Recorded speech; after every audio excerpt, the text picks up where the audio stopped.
My name's Glen and I'm from Colchester, Newtown area. Okay. And how long have you been diagnosed with diabetes? I guess probably about 3 to 4 months, something of that sort of nature. I was diagnosed in February of this year. I'd been sort of feeling unwell around Christmas without being able to really put my finger right on exactly what was actually wrong with me. So, cut a long story short, I was sort of backwards and forwards to the hospital and being checked out for numerous things. I'm under the impression that with diabetes there are certain symptoms that you become aware of. I didn't seem to be showing those symptoms as far as I could tell.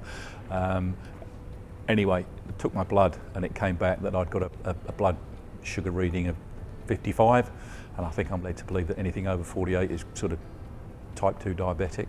Okay. So what did you take part in any education courses at all? Yes, I did. I went to see the diabetic nurse at my local practice, and then she sent me on a 2-hour course. I can't remember the name of that course, but it was at a community centre up at the Harwich Road, and I found that very, very useful. Certainly gave me a lot better understanding. My opinion, if we could educate the kids when they're young, and I know that when I was young I wouldn't have listened to a word of it, but if we could get them to understand that, then I think a lot less people would be in my position that I'm in today, quite simply. No, the course was very, very good. Certainly sort of explained the difference between type 1 diabetic, type 2 diabetic, and if you like,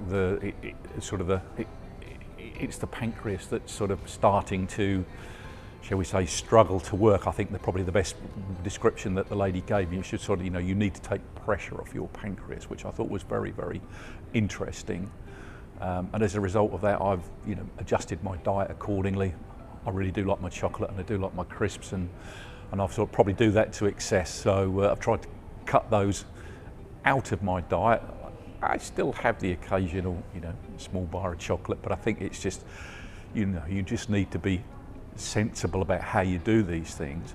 I've also tried to cut out the carbs as well, so eating a lot less potato, eating a lot less cake, eating a lot less white rice, white pasta, that type of thing. And as a result of that, the last checkup that I had, I'd lost 11 pounds, so my BMI had dropped, and my blood sugar level went from 55 to 46. So they tell me that I'm now in remission. I understand that I'm still diabetic and I will always be diabetic, but at least I'm now in remission.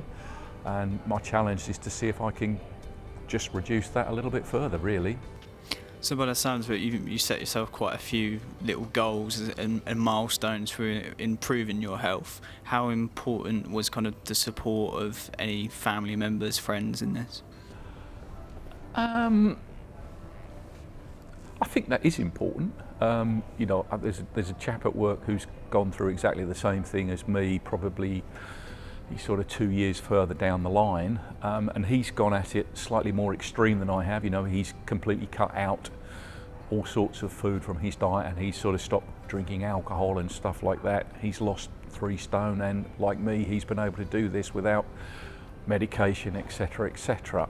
I still feel that that you should be able to have some of these things, perhaps not as regular and as often as I was, but that you can still continue to have a drink, and you can enjoy some chocolate if you want some chocolate. You just have to be sensible about how you manage that and how often you do that sort of thing. I think NEAT has been absolutely perfect for me. As I say, it started with my diabetic nurse at my general practitioner's surgery, and it's just the education, isn't it? Just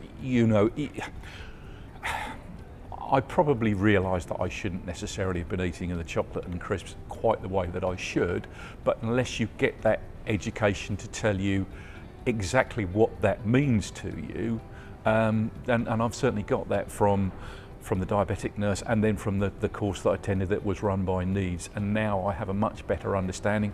I'm not an expert, I don't claim to be an expert, but certainly in myself I feel an awful lot better. Very, very much aware that that this can be self-managed. My intention is to go back and see the diabetic nurse again. She tells me that I'll be called again in November, but has suggested that I come back in August, which absolutely I will do, because I want to continue to make sure that I'm moving in the right direction. It's my health at the end of the day, and I'd like to be here for a few years more, please. Thank you very much.